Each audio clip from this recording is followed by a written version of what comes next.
Indonesia diharapkan dapat memaksimalkan potensi yang dimiliki.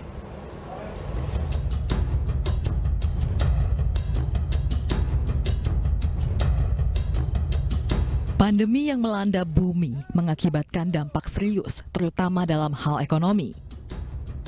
Sendi kehidupan mengalami penurunan, bahkan kerusakan yang cukup parah. Salah satu provinsi yang merasakan dampak cukup parah ialah Pulau Dewata. Bali sebagai salah satu destinasi pariwisata merasakan cukup besar dampak dari pandemi COVID-19.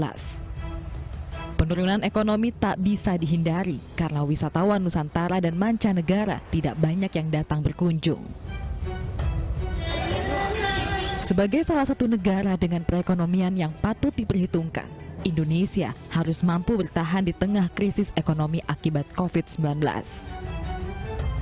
Penguatan dan pemulihan ekonomi nasional pun digaungkan, terutama melalui sektor maritim. Indonesia pun dituntut harus dapat memaksimalkan potensi tersebut. Salah satu program pemulihan ekonomi nasional ialah melalui kegiatan restorasi terumbu karang. Program tersebut memiliki tujuan untuk memperbaiki ekosistem laut dan masyarakat pesisir yang selama pandemi mengalami degradasi. Selain program tersebut, pihak-pihak terkait harus dapat membuat strategi dan menjalankan program-program yang dapat membantu mempercepat dan memperkuat fondasi ekonomi kelautan yang berkelanjutan.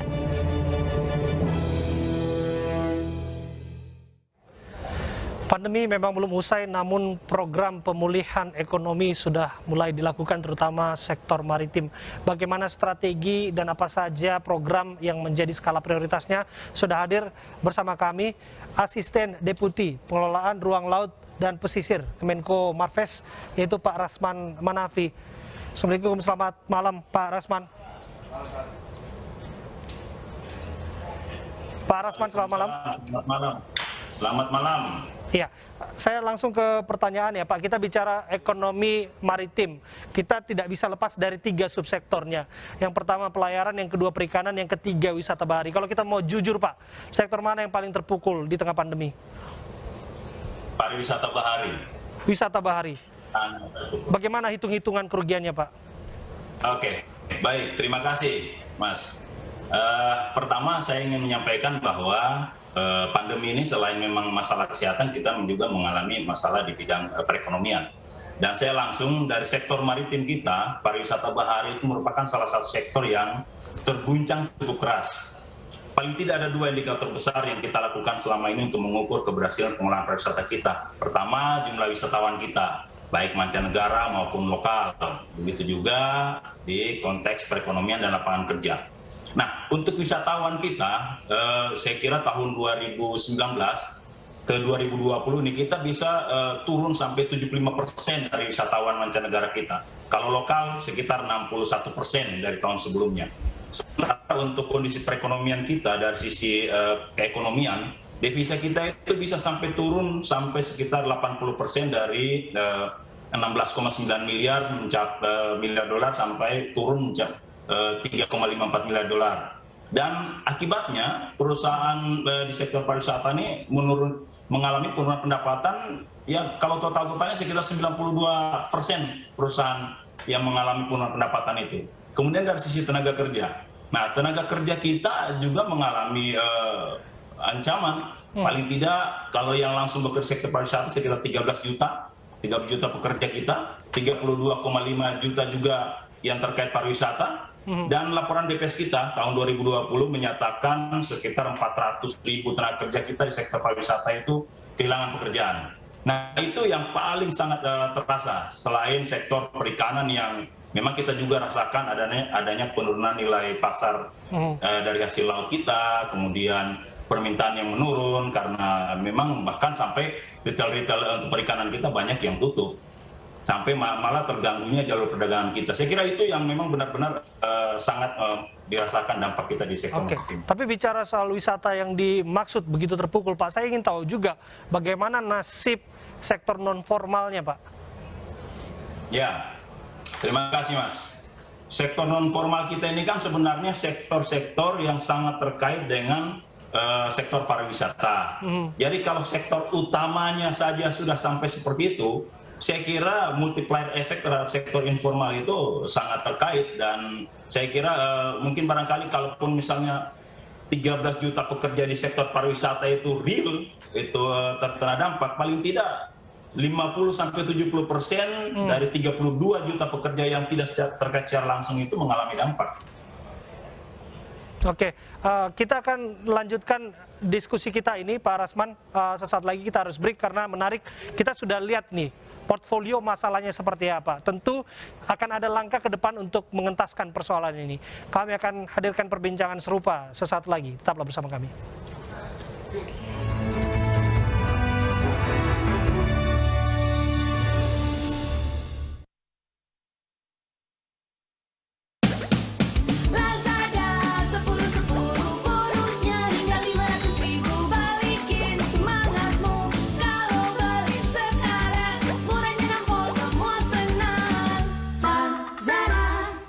Anakku, di setiap pilihan, ibu selalu ingin yang terbaik untukmu. Walau kadang, ibu belum bisa sepenuhnya melindungimu. Tapi untuk ini, ibu yakin. Baru sabun Prima Protect Plus. Dapat proteksi dirimu, jaga kelembapan kulitmu. Prima Protect Plus adalah pilihanku. Prima Protect Plus, senjata lawan kuman pilihan ibu. Ruang makan bocor, ruang keluarga bocor. Kalau bocor, pakai No Drop aja. No Drop, cat lapis anti bocor nomor 1 di Indonesia. Pakai No Drop aja. No Drop, no bocor-bocor. Jaga daya tahan tubuh dengan vitamin C yang direkomendasikan. Vitalong C, vitamin C 500 mg dengan teknologi time release, daya kerja 12 jam. Lebih tidak asam di lambung dan halal. Vitalong C, fit a long day. iNews Malam, setiap hari pukul 10, live. Anakku, di setiap pilihan, ibu selalu ingin yang terbaik untukmu. Walau kadang, ibu belum bisa sepenuhnya melindungimu. Tapi untuk ini, ibu yakin. Baru sabun Prima Protect Plus. Dapat proteksi dirimu, jaga kelembapan kulitmu. Prima Protect Plus adalah pilihanku. Prima Protect Plus, senjata lawan kuman pilihan ibu. Di luar nalar, Sabtu sampai Rabu pukul 9 malam. Saat kita diandalkan, jangan biarkan mal menghalangi. Minum Milanta, cepat redakan perih dan mual karena mah. Saatnya kembali jadi andalan. Milanta, cepat sikat sakit mah. iNewsroom, setiap Senin sampai Jumat pukul 6 sore. Introducing the new UC1000 Vitamin Mango. 1000 milligrams of vitamin C in a fresh tropical flavor. Drink UC1000 Vitamin Mango to help strengthen your immune system and to keep you healthy. Healthy inside, fresh outside. Di luar nalar, Sabtu sampai Rabu pukul 9 malam. Saat kita diandalkan, jangan biarkan mal menghalangi.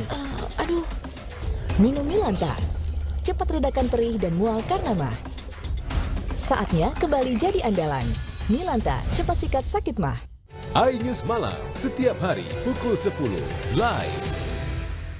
Ingat cincau, ingat cap panda. Ingat cincau, ingat cap panda. Ingat cincau, ingat cap panda. Ingat cincau, ingat cap panda. iNews Prime, Senin sampai Jumat pukul 8 malam di iNews. Hemaviton C1000 Total Care. Kini dengan buffer vitamin C 1000 mg, vitamin D3 dan zinc bantu jaga daya tahan tubuh. Sekarang ada Hemaviton C1000 Less Sugar dengan kalori lebih rendah. Boost immune, stay fit, stay active. Hemaviton C1000 Total Care. Kalau sakit hati, aku yang ngobati. Kalau nyeri, nyeri otot. Segera minum Paramex nyeri otot. Paramex nyeri otot, redakan nyeri otot, sendi dan pegal linu. Paramex nyeri otot, itulah obatnya. Nyetat nyeri otot, Paramex nyeri otot. Produksi Konimax. Wah, pakai pipa power juga ya? Tentu, pipa power kuat, elastis, dan tanpa timbal. Lihat, Pipa tidak pecah meskipun sudah terlindas truk. Tetap kuat. Kini, sudah banyak yang beralih ke Pipa Power. Pipa Power, pipa kuat tanpa timbal.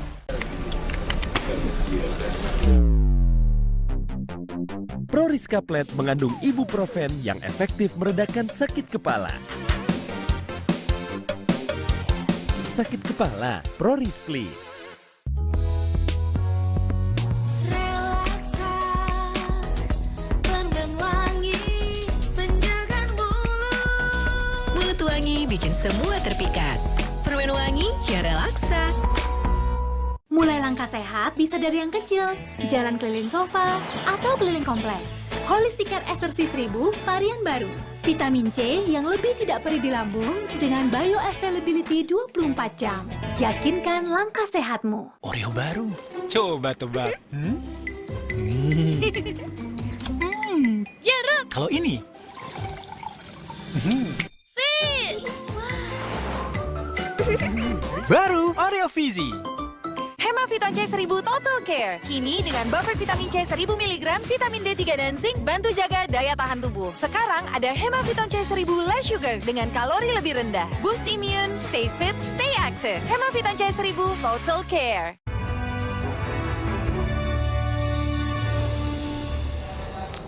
Kita lanjutkan kembali berbincang mengenai pemulihan ekonomi maritim bersama dengan Pak Rasman Menafi dari Kemenko Marves. Pak Rasman, kita lanjutkan kembali ya Pak ya. Kalau yang saya baca beberapa kebijakan termasuk terobosan yang dibuat salah satunya adalah restorasi terumbu karang. Bagaimana memaksimalkan upaya ini untuk memastikan bahwa kita kembali menjadi surga terumbu karang bagi penikmat wisata bahari? Baik, terima kasih. Pertama saya ingin sampaikan bahwa narasi restorasi terumbu karang itu merupakan salah satu narasi yang kita gunakan dalam program besar Indonesia Coral Reef Garden. Jadi program ini adalah program restorasi secara nasional yang kita sinergikan antara keilmiahan, sosial ekonomi dalam restorasi terumbu karang. Jadi aspek itu yang kita gunakan. Nah kemudian restorasi terumbu karang juga kita harus memandang upaya kita untuk mengoptimalkan fungsi terumbu karang itu baik untuk wisata, jasa-jasa sumber daya, dan juga mungkin barangkali pemanfaatan sumber daya yang ada di ekosistem terumbu karang itu. Kita tahu sendiri bersama bahwa terumbu karang ini kan selain sebagai sumber protein hewani, tempat hidupnya ikan-ikan juga, dia tempat wisata, perlindungan pantai, bahkan pemijahan dan tempat mencari makannya ikan. Keanekaragaman hayati di bawah laut lah ya Pak? Betul. Nah, luas terumbu karang kita ini kalau kita hitung itu paling tidak sekitar 18% dari luas terumbu karang dunia. Begitu luasnya. 65% dari pusat terumbu karang atau coral triangle itu ada di Indonesia. Iya. Paling tidak kalau identifikasi teman-teman di LIPI, teman-teman biota itu mengidentifikasi paling tidak sekitar 2.000 jenis ikan yang hidup di situ. Nah, pemerintah Indonesia selain kita untuk menjaga kelestarian sumber daya, juga kita harus menjamin bahwa kesehatan karang ini juga dapat kita manfaatkan bukan hanya untuk wisata, juga tempat hidupnya ikan-ikan yang dapat kita manfaatkan. Nah itulah yang kemudian muncul program restorasi terumbu karang untuk mengoptimalkan fungsi terumbu karang dengan pelibatan masyarakat. Itu yang kita tempuh sekarang. Oke, kalau kita bicara wisata bawah laut, banyak juga anekdot atau selentingan mengatakan jangan-jangan itu adalah wisata yang paling aman saat ini Pak. Karena dia menyelam di dalam air, sulit untuk penularan COVID terjadi di sana begitu. Tapi bagaimanapun kan kita tidak bisa menafikan. Protokol kesehatan mesti dan wajib dipatuhi. Bagaimana memastikan ini Pak? Ya, jadi program kita ini sejak 2020, kita kan konteksnya perbaikan ekonomi sekaligus kita mengkonservasi ekosistem pesisir kita. Dan dalam melaksanakan kegiatan ini kita mengadopsi pola penciptaan lapangan lapangan kerja yang besar bagi masyarakat kita di pesisir. Nah, tentu pelibatan masyarakatnya itu kita juga harus menerapkan protokol kesehatan. Dan di dalam Juknis 2020 yang akan kita lanjutkan di tahun depan ini, protokol itu menjadi wajib dalam setiap tahapan kegiatan yang kita lakukan dalam restorasi ini. Jadi seperti itu, Mas. Jadi kita sangat optimis lah. Kesehatan laut kita juga akan bisa mendorong kesehatan ekonomi kita. Oke, tentu juga kita tidak bisa melupakan pelaku-pelaku usaha termasuk sektor informal yang disebutkan di sana yang mereka berperan langsung, berperan aktif begitu ya Pak ya. Betul. Apakah sudah ada edukasi? Tentu saja tidak hanya edukasi tapi juga dibutuhkan subsidi. Dalam hal ini bantuan sosial, jangan-jangan kesulitan untuk bertahan hidup Pak di tengah pandemi. Ya, jadi program kita tahun 2020 Indonesia Coral Garden ini itu melibatkan paling tidak sekitar 10.171 tenaga kerja, Mas. Itu dari seniman, nelayan, penyelam, pekerja bengkel, teknisi, bahkan pecalang dan karang taruna serta pemangku adat serta dosen itu terlibat di situ. Nah, kegiatan yang sebesar ini melibatkan banyak orang dengan anggaran sekitar 111,23 miliar ini menyerap anggaran yang diserap untuk upah itu mencapai 35%. Artinya bahwa 35% dari 111 itu terserap menjadi upah pada tenaga kerja yang terlibat. Artinya secara langsung itu bukan kita konteksnya bantuan langsung, tapi ada aktivitas untuk mendorong ekonomi kita dengan mengkonservasi sumber daya kita. Itu yang sangat terlihat di program ini. Oke, barangkali terakhir poin yang tak kalah penting juga kesadaran para pengunjung yang akan terlibat langsung, tentu saja tidak hanya berwisata ke sana, barangkali juga berpartisipasi untuk memastikan pemulihan ekonomi maritim. Tadi ada sektor perikanan, pelayaran, termasuk yang tadi Anda sebutkan begitu terpukul adalah wisata bahari. Apa yang mesti mereka lakukan, para pengunjung, para wisatawan atau siapapun yang terlibat? Ya, terima kasih. Jadi saya kira program untuk yang sifatnya kelautan atau pesisir atau wisata pantai ini kita juga harus melihat ada carrying capacity dalam wilayah ini. Jadi konsep kita untuk ekowisata bahari ini itu lebih pada bagaimana kita membuka ruang-ruang wilayah lain tidak terkumpul dalam satu wilayah, sehingga itu memang kan menjadi tantangan terbaru juga. Dan saya kira saat ini pemerintah sudah memilih, bahkan di KSPN prioritas kita untuk KSPN nasional itu ada beberapa wilayah yang bisa kita kunjungi. Tidak hanya di Bali. Tahun depan kita merencanakan sekitar 9 lokasi baru untuk menjadikan seperti Bali baru dalam konsep yang lama. Dan saya kira ini merupakan salah satu peluang juga solusi untuk menggerakkan ekonomi wisata kita. Oke, tentu juga pemerintah daerah juga harus digandeng dalam hal ini ya Pak, karena kalau kita lihat pengelolaan di tengah PPKM yang berlaku saat ini kan itu kan dilakukan secara bertahap dan berjenjang begitu. Bagaimana kerjasama, koordinasi antara sektor-sektor ini? Ya, baik. Terima kasih Mas. Jadi di tahun 2020 program Kemenko Marves bersama KKP ini melibatkan beberapa kementerian, tidak hanya Kemenko Marves dan KKP, juga Kementerian Pariwisata, kemudian ada LIPI, termasuk pemerintah daerah dan perguruan tinggi. Dan ini kita akan besarkan melibatkan teman-teman di Kementerian Ekonomi Kreatif, teman-teman di TNI, dan juga teman-teman di lingkungan hidup, karena kita akan mendorong program-program di wilayah kawasan konservasi perairan. Jadi pelibatan stakeholder ini cukup besar yang akan kita libatkan, dan pemerintah daerah menjadi ujung tombaknya, karena sekali lagi sasarannya selain kita mengkonservasi sumber daya kita, juga melibatkan masyarakat kita untuk mendapatkan pendapatan secara ekonomi. Dan ini informasi detailnya pasti ada di pemerintah daerah, Mas. Oke. Artinya singkat kata, meskipun gerak terbatas seperti ini, santai kayak di pantai itu masih mungkin terjadi ya Pak ya di tengah pandemi ya. Iya benar. Dan tahun depan Mas, kita merencanakan bukan hanya kita melaksanakan program transplantasi terumbu karang, kita juga akan mendorong program untuk kapal riset pesisir, kemudian pemanfaatan XKRI untuk artificial reef, seperti itu Mas.